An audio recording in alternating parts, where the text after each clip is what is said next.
Hello, I'm Judith Green from Somerset Libraries. I thought you might be interested to take a look around some of the hedges around our lanes and see whether there are more things in them than you might have thought, both shrubs and trees. When you look at a hedge, do you just see a green line, or do you notice there's lots of different things in there? Let's have a walk around and look.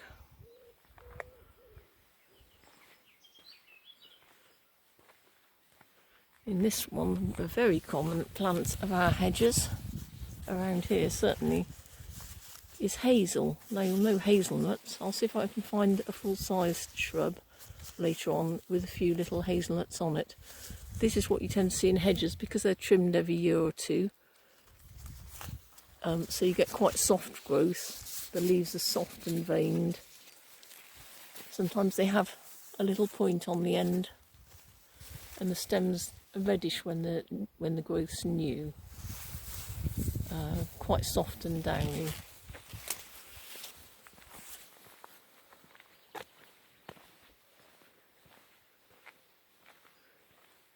This is something that you'll only see as a fairly small plant. You might not recognise it. It's an elm. We used to have lots and lots of elm trees, but they were destroyed really by Dutch elm disease, which is carried by a beetle. And once they get to a certain height and the bark's a certain thickness, then the beetle can climb into the bark and gnaw its way through, and it transmits a fungus which kills the top growth of the tree. But all isn't lost from the point of view of the elm, because it shoots in the bottom. So we have remnants of elms in lots of hedges. You'll see these pointed leaves with serrated edges growing in the hedges, but they rarely get to more than about 15 or 20 feet. Once the diameter is more than about 10 centimetres, then the beetle can get in there and the tops are killed off, and you just get those lines of dead straight branches standing up. As we walk along here, you can see how big hazel will get if it's allowed to run on. This is about as high as it gets, maybe, what's that, 15, 20 feet.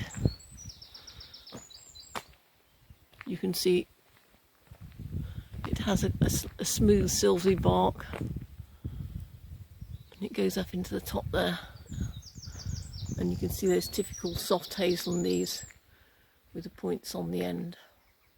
I'll just take you along in a moment and find some hazelnuts on a slightly more accessible one.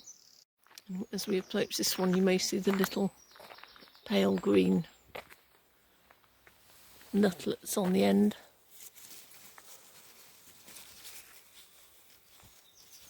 These were catkins early on in January, February time, and now they've set as hazelnuts. You can see someone's already eaten that one. And further up as you go.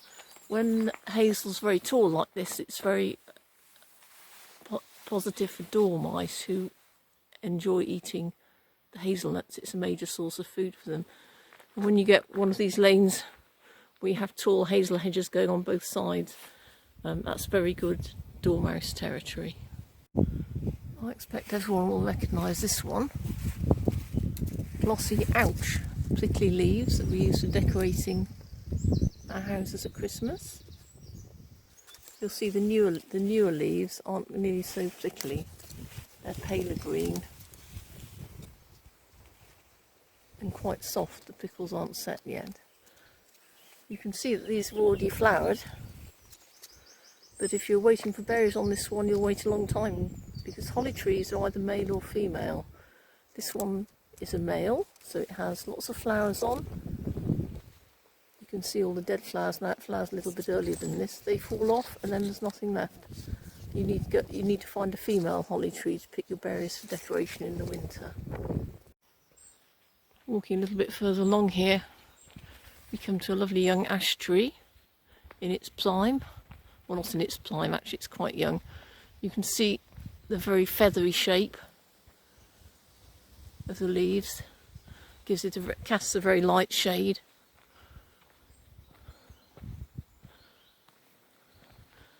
And you can see the shape of the leaves there silhouetted against the sky.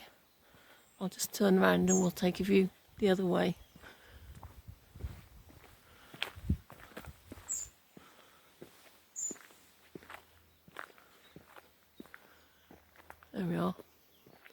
It's not that tall yet, it will get a lot taller. When they're young, they go straight up. As they get older, here's a mature ash tree standing in the middle of a field, not such a usual tree. You'll see they start to go a bit bendier and crinklier. Very good firewood ash, but unfortunately we're going to use a lot of ash for firewood in the relatively near future, I think, because of a disease called ash dieback, which particularly affects young saplings and younger trees. When you look along the edge of an ash wood, you may well see there's a lot of dead little small branches sticking out. One's like the small piece of sticking out at the end of this one. And that's probably caused by ash dieback, and eventually the whole tree will die. So it's quite possibly going to be on the same scale as Dutch elm disease was in the 60s and 70s. Here's another tree that I dare say you may recognise, especially if you have younger children who like playing conkers. You can see the old flowers up there. This is a horse chestnut. I'll take you up close and you can look at the leaves.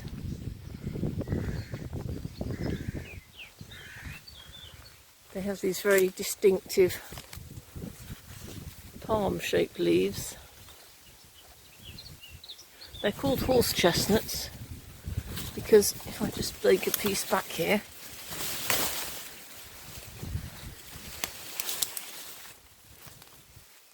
where the previous leaves have come off, you have a horseshoe-shaped mark on the branch. This is quite a youngster. I'll take you down the road a little bit and show you the grandfather. Here in the centre frame is a very mature horse chestnut. You can see as they get old, the branches go up and then curl down again. This one's what I'd call post-mature. It's got some dead branches in it. Unfortunately, horse chestnuts also suffer from a fungal disease, and it attacks very old trees, which all of a sudden, over the course of a couple of years, will die back and fall over. I'm concerned that this one may have it, because it's got quite a number of dead branches, and each year, over quite a short time, it's looking deader. But it's a lovely tree as it stands. This is another view of a holly. I'm including this one to give you an idea of what they're like when they're fully grown. You can see it's quite a domed shape tree. Not enormously tall, but quite stout. It has silver coloured bark. You'll quite often find in an otherwise short hedge, you'll just find one holly tree. Now the reason for that is possibly that in folk legend, holly trees were inhabited by spirits, and if you cut the tree down, it was said to haunt you in a very bad way. So there's a theory that the trees are left so as not to disturb the spirits. Or the alternative one that I also consider is that people wouldn't have holly berries to decorate their halls at the turn of the year. So I'll leave you to make your choice with that. As we walk down this lane, here's an example of what I was talking about with regard to holly trees. You'll see the hedge is cut quite short, although it's tall because it's in banks on either side of the road. But the hedge itself is cut short, and then there's a holly tree on its own, and another holly tree just in front of that telegraph pole down there on its own. So I'll leave it with you as to why they're there. Now here's something I'm including. It's barely a woody shrub. It's a woody climber, but I expect you may well know it from gardens and from hedges. This is honeysuckle. It does have woody stems. If you go back in there along the branch, and also these beautiful heads of scented flowers tend to be scented in the evening. If you bite the ends off the flower and suck, you get a tiny bit of honey in there. They grow quite tall, they rely on other trees, and they go quite a long way up to get to the light.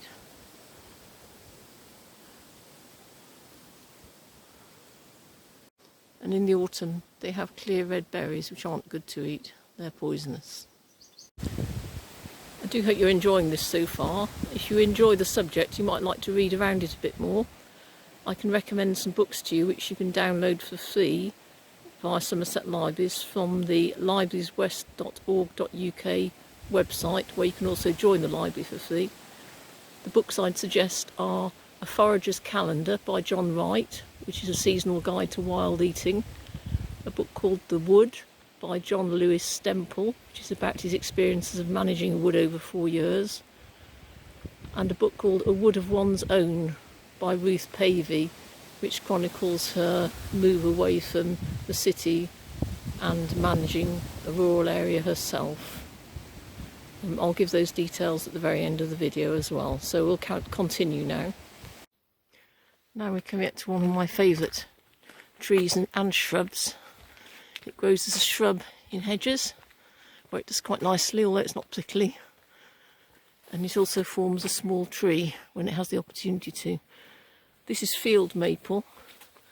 And can you see the lovely pink of the young growth in the top there? It's related to sycamore, but far more attractive in my opinion, although smaller. So there's the little pink leaves with lobes on. It too produces spinners like sycamore, but they're rather smaller in the autumn. It succeeds quite well in hedges, although it does tend to get a mildew on the young growth later on.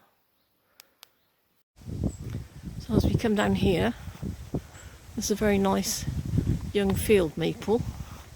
You can see it's got quite an upright habit. When they're young, they're much more upright. In the autumn, this one goes up a clear yellow. Looks just like a rocket going up. If you look carefully, if I blow this up, you might be able to see the winged seeds on there. It's a bit windy to see, but you may be able to see them. When the tree gets older, it forms more of a spherical shape, but at the moment it's very vertical. Now we come here across a very nice mature oak tree. They're deep green oak trees. You'll recognise the leaves in a minute when I take a close-up of them. And I expect you remember that oak trees have acorns on in the autumn on all the National Trust and Coast Path signs. As they get older, they have very heavy branches. And you can see as we go underneath, that forms the structure.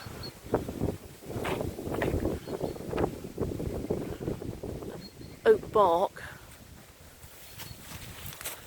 is quite deeply grooved. Lots of things live in it and eat it. This is a lovely tree.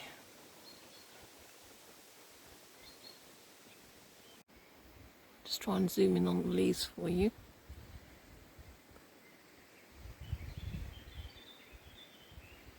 You might be able to see they've got that characteristic lobing.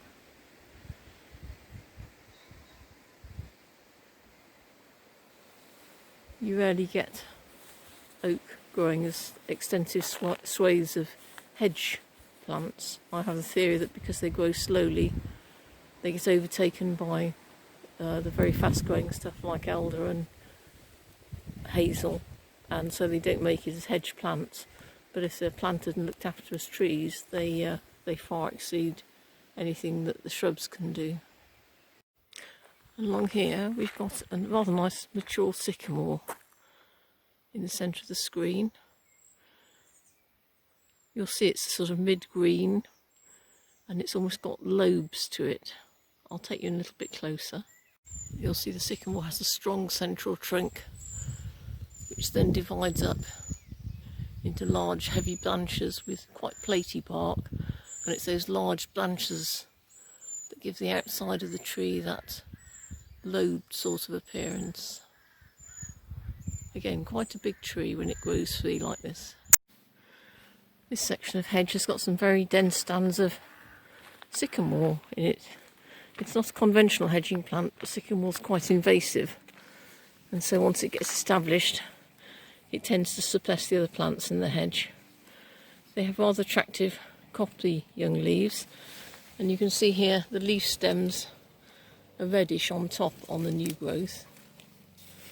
In the autumn you get the sycamore spinners coming down off the mature trees, That's two seeds joined together and two wings that make it spin like a helicopter, and those help the seeds go further away from the adult plant to propagate it and spread it over a bigger distance.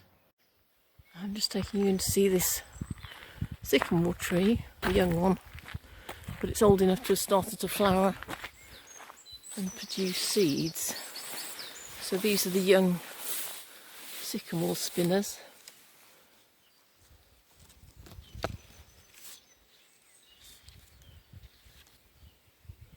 That you see in the autumn as dry fawn coloured things spinning down in the wind, and that's how the tree spreads itself.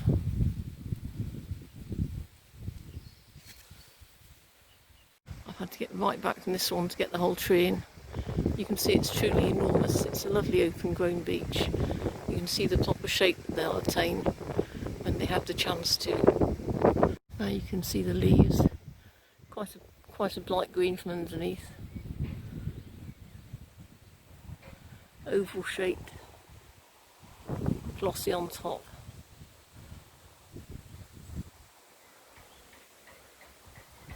And now you can see the silvery smooth trunk from this side. Beautiful trees, beech. We only get them generally in hedges, unless they've been planted. They're quite common on Exmoor. And we do sometimes get them on Mendip too, but they're usually as planted hedges on walls. I'm just coming down here on an open bit of hedge. There's a nice example of what seems like a fairly undistinguished plant. It's called Dogwood. Can you see that the veins on the leaves run down to the tips rather than outwards, and that the stems are reddish. In the autumn they go this very deep burgundy red. Once the leaves come off, you'll often see hedges that look quite reddish because of the stems of the dogwood in there. And they have these pretty cream coloured flowers too. They're a small shrub really rather than a small tree, so they won't get terribly large, but you'll see them in quite a lot of hedges. As we carry on down here, there's another small shrub. Again, this is quite interesting. It has plain green leaves, quite light coloured, and the veins go outwards to the edge of the leaf, paler underneath and on top. And the stems you'll see are a bright green, and they're these tiny little cross-shaped flowers.